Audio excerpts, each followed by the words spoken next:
What's up everyone? Today I'm really excited to introduce you to the new Bridgeport going into the RX-7.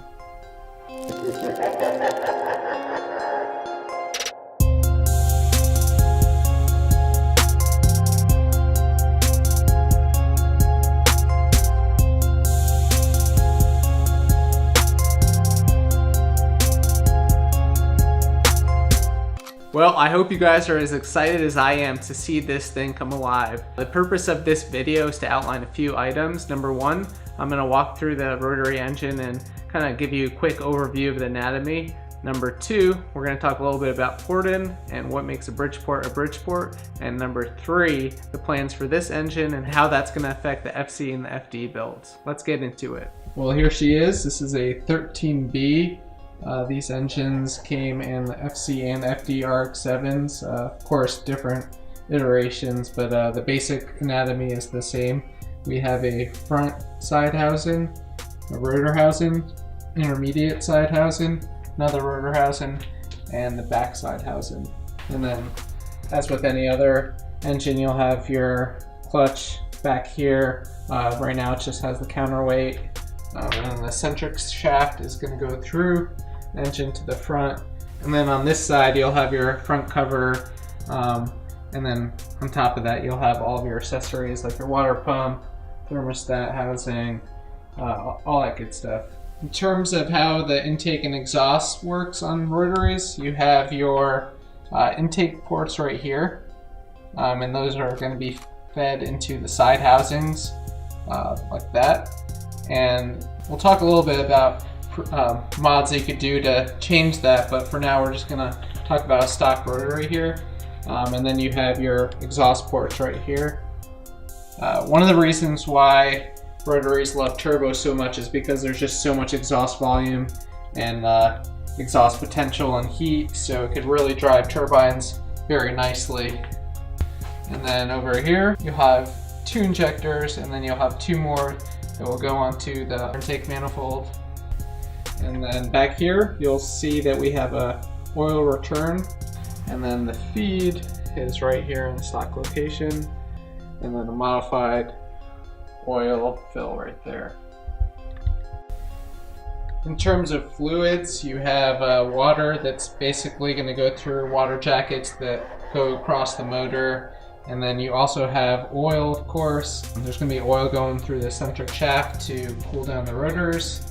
I hope that covered some of the basics for some of you guys who don't know much about rotaries, but I would highly recommend reading about them. There's some pretty fascinating engines. Anyways, moving on. So let's talk about what makes this short block different. So for one, we have oil mods, which you can't really see here, but basically all the oil galleys have been smoothed and opened up a little bit just to increase oil flow.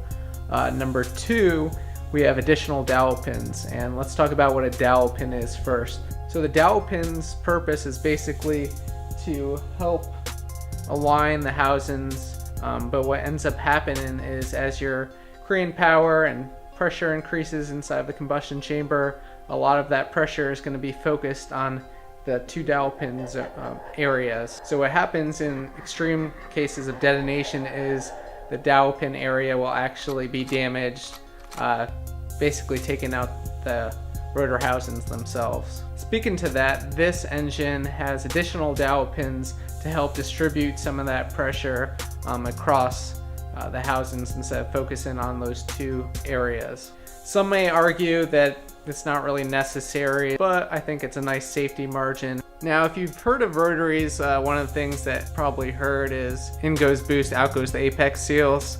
And while it is true that rotaries are particularly sensitive to detonation, if it is tuned correctly and you do avoid it, then you should be okay. However, this engine does have beefier apex seals, just to have a little more headroom in terms of increasing the boost and so forth. Okay, now let's talk about the fun stuff. So what makes a rotary go brap? And from the factory, they're not going to do that just because there's not really much overlap between the intake and exhaust ports. However, this motor has a Bridgeport, which basically increases the duration of the intake. So what's going to happen is the intake port is going to open a lot earlier than from the factory, so some of those exhaust gases are going to enter intake and dilute some of the flow, and it's basically going to make a worse combustion event, and you're going to hear a lot of that. It's also going to have a much rougher idle, use more gas. Those are the downsides. Upsides are you have a lot more airflow, maximum torque is going to kind of move up in the RPM range, obviously more power potential. It is kind of extreme for a street car. It's wild and crazy, and I kind of err to that side for all of my cars, whether they're street driven or not. It's kind of hard to describe what port-in looks like without using a diagram. So I'm going to bring up a diagram right now, and I'm going to walk you through some of the more common port-in methods that you have on a rotary. So here we have the rotor spinning inside of its housing, with the side housing to the left in blue, and that's where the air is going to be directed inside of the combustion chamber, and then the exhaust gases are going to come out directly on the rotor housing. This is a street port. We're basically just enlarging the stock intake port to allow gases to flow a little bit more freely, but nothing too aggressive that will affect drivability. Up next is the Bridgeport. We're adding another port above the stock port, but leaving some material so that the corner seals could travel without falling out. This is more aggressive and will introduce that wrap sound. And finally, we have the peripheral port, where we're sealing off the stock intake ports on the side and putting the intake directly on the rotor housing itself. This is by far the most aggressive port-in method.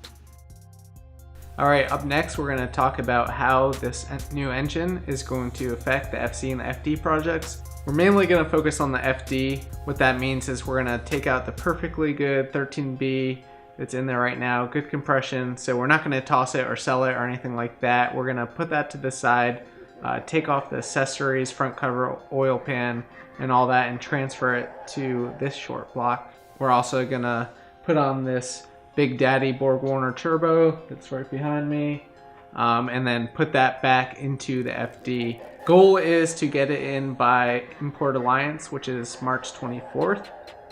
So we'll see how that goes. It's going to be an aggressive timeline, but yeah, we're going to go for it. So after that is done, we're going to focus our efforts on the FC and get some engine mounts that will adapt the 13B REW motor so that it sits nicely inside of the FC chassis. And what we're going to do is just keep the same precision 6266 on there, just reseal that front cover, fix any leaks, anything like that, clean it up, and roll with the FC with the 13B REW. Now in terms of the challenges of getting this Bridgeport into the FD, another thing that I wanted to mention is that tuning a Bridgeport is a little tricky just because you have more overlap and it's going to have a much higher idle. So we're going to just play around with some settings to try to get around that, keep idle as low as possible, maybe around 1200 RPM. But yeah, it's going to be a learning experience just because I've never really tuned a car that had, you know, aggressive camshafts, or which is the equivalent of this in the rotary world. So I hope you guys enjoyed this breakdown.